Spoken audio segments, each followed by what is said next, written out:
Have you ever taken such a meeting?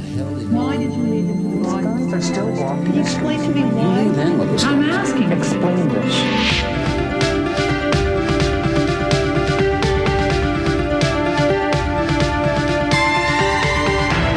The Fifth Estate. Tonight, it was the most shocking atrocity story about Iraq's invasion of Kuwait.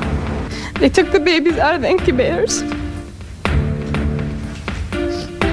Took the incubators and left the children to die on the cold floor. But was it true?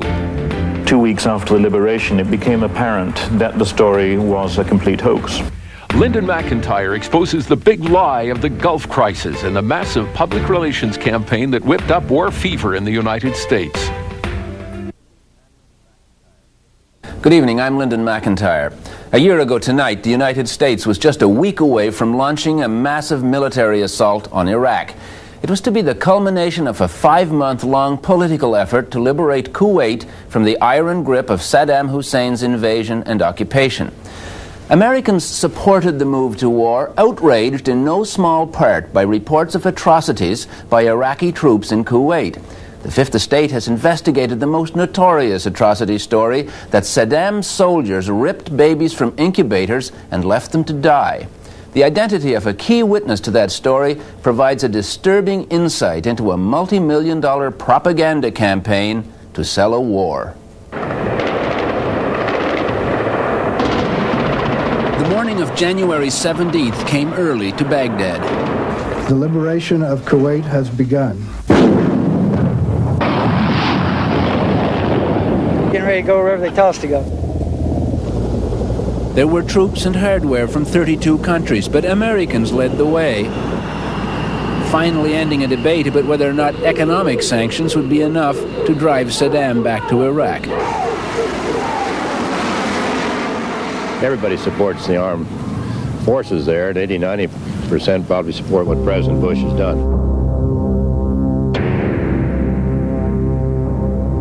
The previous August, Saddam's army virtually destroyed the economy of his rich but tiny neighbor. His soldiers looted and burned as they rolled through Kuwait almost unopposed. But Americans were unmoved and unwilling to take on another faraway war against battle-hardened fanatics. Very few Americans knew what Kuwait was when the invasion took place, and the odds are they didn't care much that Iraq had invaded Kuwait. They probably couldn't even find it on a map. For the most part, Americans are famously ignorant of geography. So this war very much had to be sold to the American people in order to convince them to intervene militarily. The selling job started early enough and honestly, as terrified Kuwaitis fled into neighboring Saudi Arabia. There were scores of personal accounts of suffering, but one story in particular confirmed the callous brutality of the invaders. They stole the incubators and threw the babies out of the incubators. 22 newborn babies were in incubators at Saddam Hospital, and the troops, the Iraqi troops, turned off the oxygen of those incubators. The story was reported and repeated, and even without confirming evidence became part of the case for a war in response to Saddam's aggression. Then in Washington, before the Congressional Human Rights Caucus, co-chairman John Porter of Illinois and Thomas Lantis of California presented the first eyewitness to the incubator report. She was a 15-year-old schoolgirl, and her story shocked an audience that extended far beyond the hearing room. While I was there, I saw the Iraqi soldiers come into the hospital with guns. They took the babies out of the incubators. Took the incubators and left the children to die on the cold floor. Her story put a pitiful human face on testimony from the Kuwaiti ambassador who spoke to the Human Rights Caucus earlier that day, Nasir Al-Sabah. The Human Rights Caucus, led by Congressman Lantis and Congressman Porter, were very instrumental on this. They were deeply touched by what they heard. They were deeply touched when everyone, I think, in the country was deeply touched to what they saw and heard from those hearings. U.S. Congress held a highly emotional hearing today on atrocities in Kuwait. Newscasts crackled with the story. Infants taken from their mothers, and a 15-year-old girl afraid to use her real name in case of reprisals against her family in Kuwait. While I was there, I saw the Iraqi soldiers. The first time, I think, when the American people were focused on what was happening to the Kuwaiti citizens at the hands of the Iraqi soldiers. Human Rights Caucus co-chairman John Porter, who is a Republican, had some quick feedback from one important member of the audience. I got feedback from the president. I happened to be over at the White House the afternoon, later in the evening, after the afternoon of the hearings, and the president said that he had seen it on CNN, and that he was shocked at some of the things that he had heard. They had people on the president repeated the incubator story 6 times in his verbal war against Saddam. And they had kids in incubators, and they were thrown out of the incubators so that Kuwait could be systematically dismantled.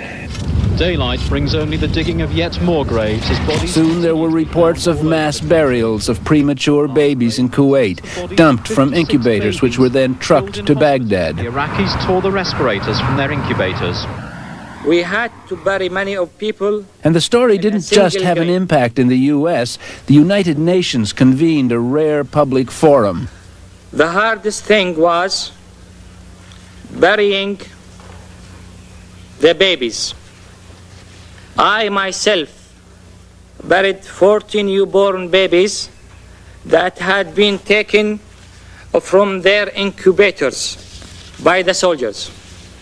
Will those in favor... In a vote 2 days later, the UN approved the use of force against Iraq. Within days of the UN session, a report on Kuwait by Amnesty International quoted Naira's testimony to the U.S. congressman, and they put a number on the infant deaths, 312. Meanwhile, the U.S. Congress was preparing to authorize military force. Teach us that now is the time to check the aggression of this ruthless dictator whose troops have bayoneted pregnant women and have ripped babies from their incubators in Kuwait. The House easily approved a war resolution. Then it was up to the Senate. To authorize the use of United States Armed Forces pursuant to United States... In the debate, the incubator story came up 7 times. Mr. Dole, aye. Mr. Domenici, aye. In the end, the war resolution only passed by 5 votes. The U.S. decision to wage war against Iraq was supported by an overwhelming civilian consensus. The heart of that consensus was the belief that Saddam Hussein was evil incarnate, and there was no shortage of evidence for that belief. The savagery of his attack on Kuwait was consistent with his behavior at home. There should have been no need for invented atrocity stories, but as evidence from independent investigators now shows, that's exactly what the U.S. people and the whole world got. Dr. David Chu is a biomedical engineer at British Columbia Institute of Technology. He was assigned by the World Health Organization to go to Kuwait last May to assess the damage to medical equipment. He visited all facilities from operating rooms to maternity wards, expecting a lot more damage than he found. I felt I was lied to. I was quite surprised to see a large number of infant incubators there. So I asked the person who was guiding us what happened, whether the story we were told was true or not. It said the taking of incubators away had not occurred. Dr. Ian Pollock took pictures too, investigating the incubator story for London-based Physicians for Human Rights. The suggestion 312 babies died when incubators were stolen was wrong. I don't think there were anything like that number of babies who would have been in incubators and dependent on them. The number is far too great. In one situation, I found a paediatrician who was willing to tell me off the record that he knew of this story. He also felt it was not true, but also felt that it was being spread by some people for their own reasons as, if you like, misinformation. A lot of people have said that this was part of a disinformation program. Though Amnesty International first reported the 312 figure, they soon retreated from the early details and now deny the entire incubator story. Spokesman Sean Stiles in London. We spoke to well over a dozen doctors of different nationalities who had been in Kuwait at the time, and they couldn't stand the story up, and it became quite clear to us that credible medical opinion was that this didn't happen. Officials of Middle East Watch, which also monitors human rights, were suspicious from the start. Executive Director Andrew Whitley of New York was part of a two-man investigation in Kuwait, and he doesn't mince words describing the incubator story. Soon after we arrived in Kuwait, 2 weeks after the liberation, it became apparent that the story was a complete hoax. We were able to go round the hospitals to count the incubators and find that, possibly with one or two that had been misplaced, that none were missing. So none of the incubators were moved in the first place. Moreover, it seemed quite clear that there weren't any deaths which had been deliberately the cause of the Iraqis having gone in and stolen equipment. So how did a story that was essentially untrue become an element in a consensus that sent hundreds of thousands of American and Allied troops into a regional conflict that might have been settled by other means? Well, the answer to that question lies in a process that's as American as Pepsi-Cola. It's about your scholarship, you heard? We were looking for a little better outside shooter. You're the Pepsi generation. But Hamilton. Anybody who thinks advertising is a hit-or-miss business has been asleep for 40 years. What you're looking at is a device for measuring the impact of an ad on a target audience. The monitor records the sensory impact of the images, and if it sells Pepsi, it'll also sell a president and his message. This morning I'm also grateful to have this. The company that monitored Pepsi ads also monitored the effectiveness of key players in the war of words that led up to the shooting war in the Gulf last year. What's happening is the Dee Alsop of the Worthland Group in Washington picks response groups to rate sales pitches. We give them each a little device. It's about the size of their hand in which they can say whether or not they're reacting favorably or unfavorably to what's being said. And across the screen is a line that goes up and down depending on whether Americans are agreeing with what the president's saying or disagreeing. And we use that to identify the messages that really resonate emotionally with the American people. In the fall of 1990, Alsop did polling as part of a massive public relations campaign paid for by Citizens for a Free Kuwait, a temporary coalition of Kuwaiti citizens and government officials. The entire effort, I think, came up to over $10 million, which is about what it is for a presidential campaign. Citizens for a Free Kuwait wanted to get public opinion behind a full-scale commitment to liberate their country. So they paid $10.7 million to America's biggest public relations company, Hill and Knowlton, Inc. For me, fill me with sadness. Hill and Knowlton refused to talk about the campaign, but they've provided a vivid visual record of it. Events and rallies they organized and recorded and distributed to the news media. But early on, their daily polling showed most ordinary Americans didn't care about Kuwait. And so the efforts were, what is it that we can do to emotionally motivate people to support actions through the UN or otherwise to drive them out? And the emotional things that would do that was the fact that Saddam Hussein was a madman who had committed atrocities even against his own people and had tremendous power to do further damage, and he needed to be stopped. And so the hearings on Capitol Hill on human rights violations and the hearings that were unprecedented in the United Nations along the same lines, where there were actual pictures and things of the atrocities that were and the destruction of their country. Those were big events. the video news release, the high-tech PR blurb. Hill and Knowlton generated an audio-video feast of images for the media. And one of the most compelling was Naira. I could not help but think of my nephew, who, if born premature, might have died that day as well. She seemed to be alone before the Congressional Human Rights Caucus identified only as a Kuwaiti escapee. But we've discovered she wasn't alone at all. And she wasn't just a simple Kuwaiti escapee. In fact, just a few seats away was her father, Kuwait's ambassador to the United States and Canada. Naira quickly slipped out of the caucus hearing, back into the protective folds of her family, the extended royal family of Kuwait, headed by the Emir Jabir Al-Sabah. I have to ask why she was not identified as your daughter when she gave that testimony to the House Committee, or the House Caucus. Well, for security reasons, I didn't believe it was just for her safety. Did the Human Rights Caucus members and the chair people know who she was? Yes, of course they knew her identity. They knew her identity, and they knew exactly what the girl was telling them was the truth. How many people knew that she was the ambassador's daughter? I didn't. I don't know who knew. I did not know she was the ambassador's daughter. When did you find out she was the ambassador's daughter? This is the first allegation I've had that she was the ambassador's daughter. Does it affect her credibility in your mind?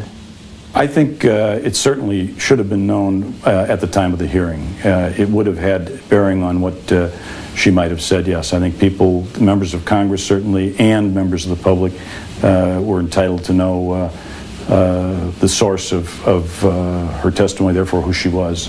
If it became known that it was somebody who was closely associated with obviously putting across a Kuwaiti government position at a particular time when public opinion was very sensitively balanced in the United States, at least, about whether or not one should be going to war, it was an evenly balanced issue, then it could well have tipped the balance one way that this was an entire show that was being arranged. Whether she was my daughter, my friend, or she was somebody else, I could have much more easily, if I wanted to lie, or if we wanted to lie, or we wanted to exaggerate, I wouldn't use my daughter to do so. I could easily buy other people to do it.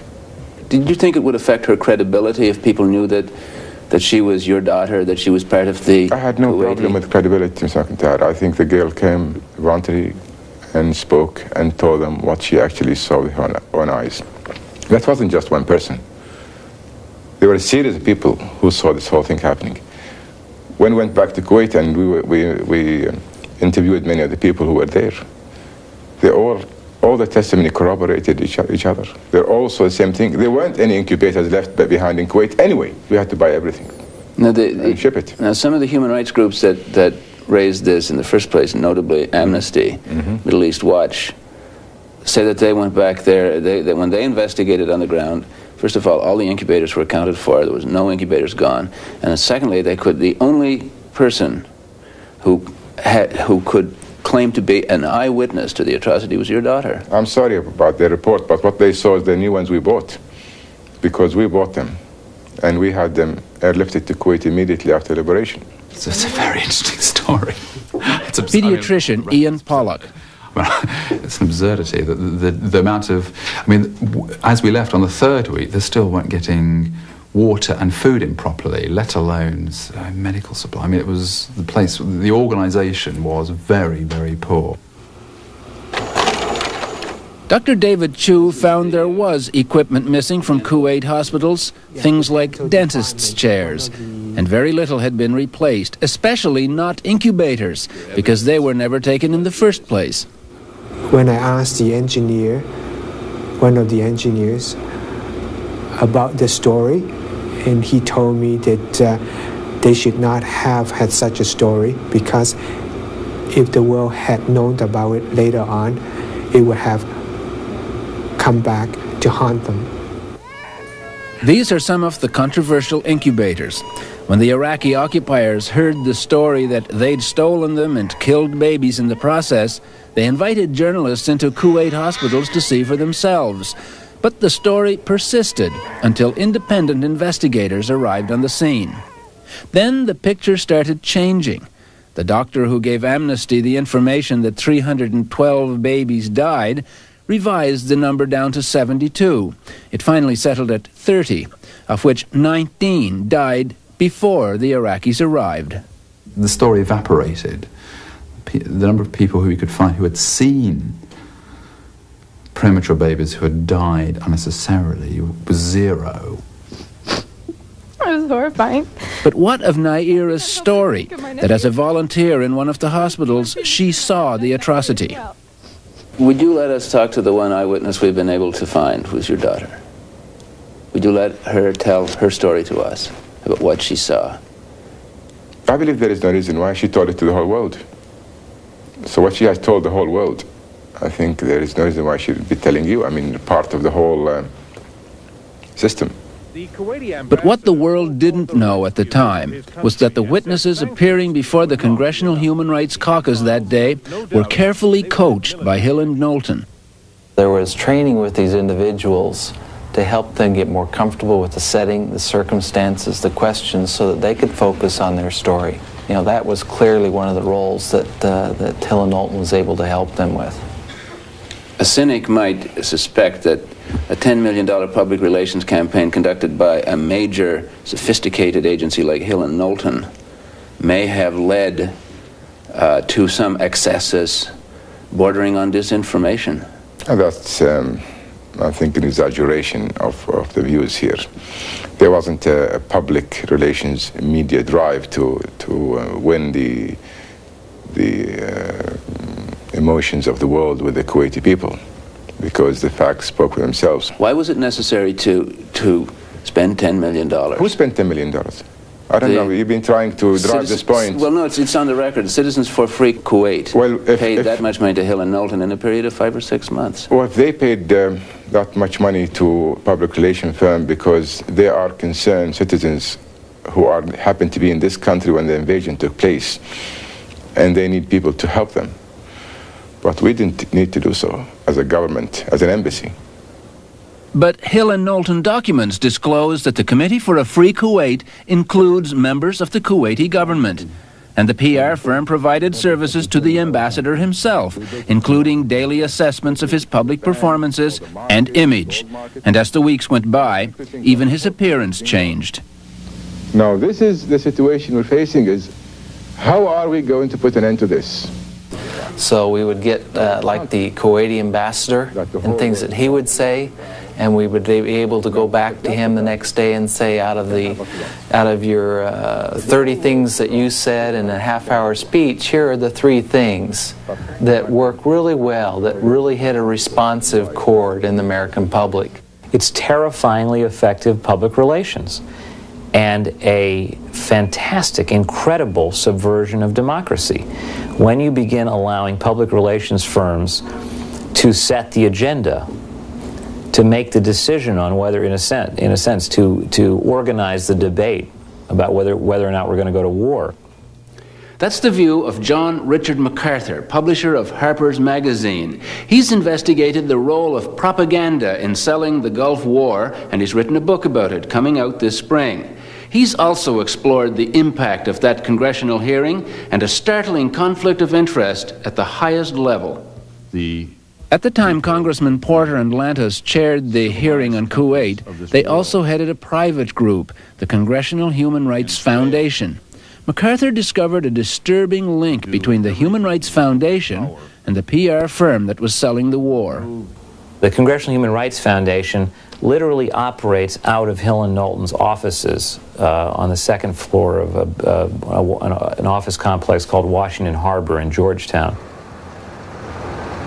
Hill and Knowlton provides a $3,000 in-kind charitable contribution to the Congressional Human Rights Foundation in the form of a rent reduction for the office space. The link between Hill and Knowlton and the Human Rights Foundation doesn't end there. Frank Mankiewicz, vice chairman of Hill and Knowlton, became a director of the Human Rights Foundation. And there are other interconnections. Citizens for a Free Kuwait donated $50,000 to the Congressional Human Rights Foundation after Iraq invaded Kuwait. A dramatic. Congressman John Porter, co-chair of the Human Rights Caucus and now honorary co-chair of the Human Rights Foundation. The contributions that came later from Citizens for a Free Kuwait, I think, were given because they felt we had, by holding the hearing and allowing the American people to hear some of the atrocities going on in Kuwait, were helpful toward their goal of ultimately freeing their country from the Iraqi invaders. And Hill and Knowlton's connections don't just lead to the Human Rights Foundation, but straight into the White House. Handling the Kuwaiti account for Hill and Knowlton was Craig Fuller, Chief of Staff for George Bush when he was the Vice President. Fuller attends domestic meetings, lunch meetings at the White House in the fall, at least one meeting, where policy in the Gulf is discussed. In fact, public relations policy, because the meeting that Fuller goes to is all about how Bush can sell the war more effectively. Hill and Knowlton Washington has circulated this material as the International Communications Council for Citizens for a Free Kuwait. To help sell the war, America's largest PR company entered the news business. Serve in Congress and there were daily newscasts and tempting sound bites. Saddam Hussein is better be worried that if he starts something, we're going to finish it. Diplomacy alone rings hollow. Prayers. That we pray for the peoples of Kuwait who are suffering very bitterly. Reports from the front. This is Amal Hamouda reporting from Saudi Arabia. Brought to the heartland by Hill and Knowlton. Saddam Hussein was probably defeated in Kuwait before the American troops got there, by the public relations campaign that persuaded the American people to send them. And I do hope that through you and through our friends in the United States, we can all find somehow any measures for rescuing my people. Took the incubators and left the children to die on the cold floor. When you look back in retrospect, the things that stand out in your mind are some of those pictures, some of those images, some of those stories. And you think that, in fact, there was the kind of outcome we wanted to happen, happened.